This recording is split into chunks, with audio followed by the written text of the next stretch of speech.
નમસ્કાર. દિવસભરના તાજા સમાચારોમાં તમારું સ્વાગત છે. તમારી સાથે હું છું પિનલગીરી ગોસ્વામી. સમાચારો વિસ્તારથી જાણીએ એ પહેલા મહત્વના સમાચારો ઉપર એક નજર. મિત્રો, આજની વિડીયોમાં સૌપ્રથમ વાત કરીશું શિયાળા વચ્ચે ભારે વરસાદના એંધાણ. બંગાળની ખાડી પર સાયક્લોનિક સર્ક્યુલેશન બનેલું છે. હવામાન વિભાગની આગાહી મુજબ આવનારા 24 કલાકમાં ડીપ ડિપ્રેશન ચક્રવાતમાં ફેરવાઈ શકે છે. તામિલનાડુ અને પોંડિચેરીમાં 30 નવેમ્બર સુધી ભારેથી અતિભારે વરસાદ પડી શકે છે. ઉપરાંત મિત્રો, ગઈકાલે તારીખ 27 નવેમ્બર કેરળ અને માહેમાં તેમજ આંધ્રપ્રદેશ અને યમનમાં ઉપરાંત રાયલસીમાં 28 થી 30 નવેમ્બર દરમિયાન ભારેથી અતિભારે વરસાદની આગાહી વ્યક્ત કરવામાં આવી છે. આજે 28 નવેમ્બરે નાગાલેન્ડ, મણિપુર, મિઝોરમ અને ત્રિપુરામાં ભારે વરસાદની શક્યતા પણ રહેલી છે.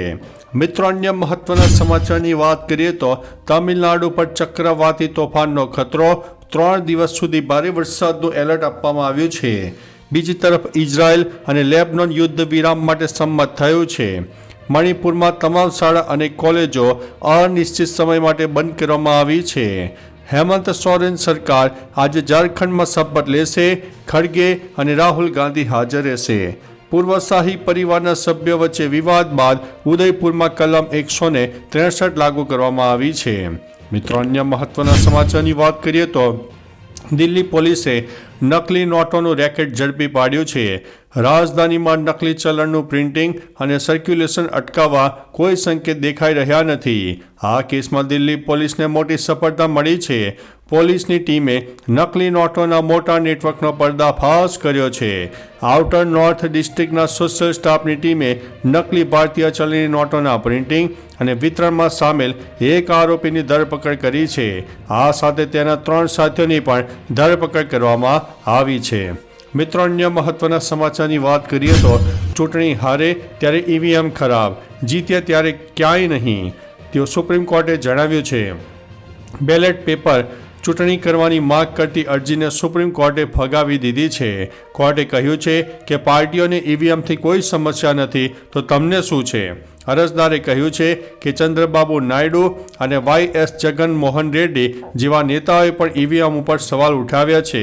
જેના જવાબમાં કહ્યું છે કે જ્યારે તેઓ ચૂંટણીઓ હારે છે ત્યારે કહે છે કે ઈવીએમમાં છેડછાડ કરવામાં આવી છે અને જ્યારે તેઓ જીતે છે ત્યારે કાંઈ પણ બોલતા નથી.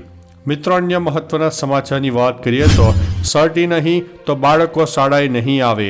મહીસાગર જિલ્લામાંથી ચોંકાવનારા સમાચાર સામે આવ્યા છે. જેમાં બાળકોને જાતિના દાખલા તંત્ર દ્વારા ઇસ્યુ કરવામાં ન આવતા વાલીઓએ બાળકોને દાખલા વિના શાળાએ ન મોકલવાનો અડગ નિર્ણય લીધો છે. મળતી માહિતી મુજબ ખાનપુર તાલુકાના આદિવાસી બાળકો જાતિના દાખલાથી વંચિત છે. તેઓ 2017-18થી આ દાખલા માટે વલખા મારી રહ્યા છે. બાળકોને દાખલો ઇસ્યુ ન કરાતા વાલીઓએ બાળકોને શાળાએ દાખલો નહીં મળે ત્યાં સુધી નહીં મોકલવાનો નિર્ણય કર્યો છે. મિત્રો, અન્ય મહત્વના સમાચારની વાત કરીએ તો કચ્છ LCBએ માધાપર ગામેથી બોગસ તબીબ ઝડપ્યો છે. ભુજ તાલુકાના માધાપર વિસ્તારમાંથી મેડિકલ ડિગ્રી કે સર્ટી વગર સારવાર આપતા ડોક્ટર અને મેડિકલ ચલાવનાર 3 લોકોની અટકાયત કરીને પશ્ચિમ કચ્છ લોકલ ક્રાઇમ બ્રાન્ચે કાર્યવાહી શરૂ કરી છે. જગદીશ પટેલ કે જે મેડિકલ ડિગ્રી કે સર્ટી વગર સારવાર આપીને બેદરકારીભર્યું કૃત્ય કરતા ડોક્ટર તથા મેડિકલ ચલાવનાર સહિત 3 લોકોને પશ્ચિમ કચ્છ લોકલ ક્રાઇમ બ્રાન્ચે ઝડપી પાડીને કાયદેસરની કાર્યવાહી હાથ ધરી છે. મિત્રો, અન્ય મહત્વના સમાચારની વાત કરીએ તો કાશ્મીરી પંડિતોએ પ્રથમ હાઉસિંગ સોસાયટીની સ્થાપના કરી. કાશ્મીરી પંડિતોમાં તેમના પુનર્વસન માટેની સરકારી યોજનાઓમાં વિલંબને કારણે વધતી નિરાશા વચ્ચે હવે ઓમર અબ્દુલ્લાની આગેવાની હેઠળની સરકાર સમુદાયને તેમના વતન પરત ફરવાની સૂચના આપવાના વચનને ધ્યાનમાં રાખીને તેઓએ ઔપચારિક રીતે જમ્મુમાં સહકારી મંડળીઓના રજિસ્ટર સાથે વિસ્થાપિત કાશ્મીરી નિવાસીઓને આવાસ સહકારી શ્રીનગર નામના હેઠળ સોસાયટીઓનો સમાવેશ કરી દીધો છે. મિત્રો, અન્ય મહત્વના સમાચારની વાત કરીએ તો માત્ર 2 રૂપિયામાં આંખોની સારવાર. તમારી આંખોમાં કોઈ પણ પ્રકારની સમસ્યા છે તો ગભરાવાની જરૂર નથી. ડૉક્ટર પાસે તમારી આંખોની તપાસ હોય કે ઓપરેશન, તમે માત્ર 2 રૂપિયામાં સારવાર મેળવી શકો છો. એટલું જ નહીં, અહીં તમને દવાઓ અને ચશ્મા પણ બિલકુલ ફ્રીમાં આપવામાં આવશે.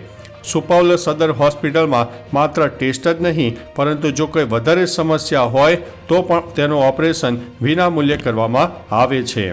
મિત્રો, અન્ય મહત્વના સમાચારની વાત કરીએ તો બિઝનેસ શરૂ કરવો છે પણ પૈસા નથી, સરકાર આપશે લોન.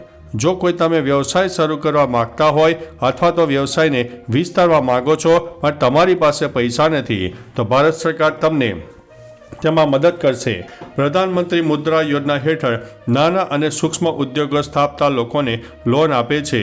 સરકારે આ યોજના હેઠળ ગેરંટી વગર લોનની મર્યાદા વધારીને 20 લાખ રૂપિયા કરી દીધી છે. આ જાહેરાત નાણામંત્રી નિર્મલા સીતારમણે બજેટ 2024-25માં કરી હતી. મિત્રો, અન્ય મહત્વના સમાચારની વાત કરીએ તો બાપરે, 1 લાખની એક કપ ચા. દુબઈના એક કાફેમાં 24 કેરેટ સોનાની ચા મળે છે. અમીરાત ફાઇનાન્શિયલ ટાવર્સમાં સ્થિત બોહો કાફેમાં આ ચા મળે છે, જેને ભારતીય મૂળની મહિલા સુચેતા શર્મા ચલાવે છે. આ કેફે તેની ગોલ્ડ કડક ચા સાથે સોશિયલ મીડિયા પર વાયરલ થઈ રહ્યો છે, જે 24 કેરેટ ગોલ્ડ લીફ સાથે પીરસવામાં આવે છે. આ ચાની કિંમત 1 લાખ રૂપિયા છે. એક ચાના 1 લાખ રૂપિયા, બોલો હવે નવાઈની વાત છે કે નહીં? મિત્રો, અન્ય મહત્વના સમાચારની વાત કરીએ તો સુકન્યા સમૃદ્ધિ યોજના પર કેટલું વ્યાજ આપવામાં આવે છે? સુકન્યા સમૃદ્ધિ યોજના એ કન્યા બાળકોના માતા પિતા માટે સરકારની બચત યોજના છે. આ યોજનામાં જમા કરવામાં આવેલી રકમ આવકવેરા કાયદાની કલમ 80C હેઠળ આપવામાં આવે છે. સુકન્યા સમૃદ્ધિ ખાતું માત્ર છોકરીના માતા અને પિતા 18 વર્ષના થાય ત્યાં સુધી ચલાવી શકે છે. ઓક્ટોબર-ડિસેમ્બરના ક્વાર્ટર માટે સુકન્યા સમૃદ્ધિ યોજના પર 8.2% વ્યાજ આપવામાં આવી રહ્યું છે. મિત્રો, અન્ય મહત્વના સમાચારની વાત કરીએ તો લઘુશંકા કરતી મહિલાનો ફોટો પાડ્યો અને કરી નાખ્યું કે કાંડ.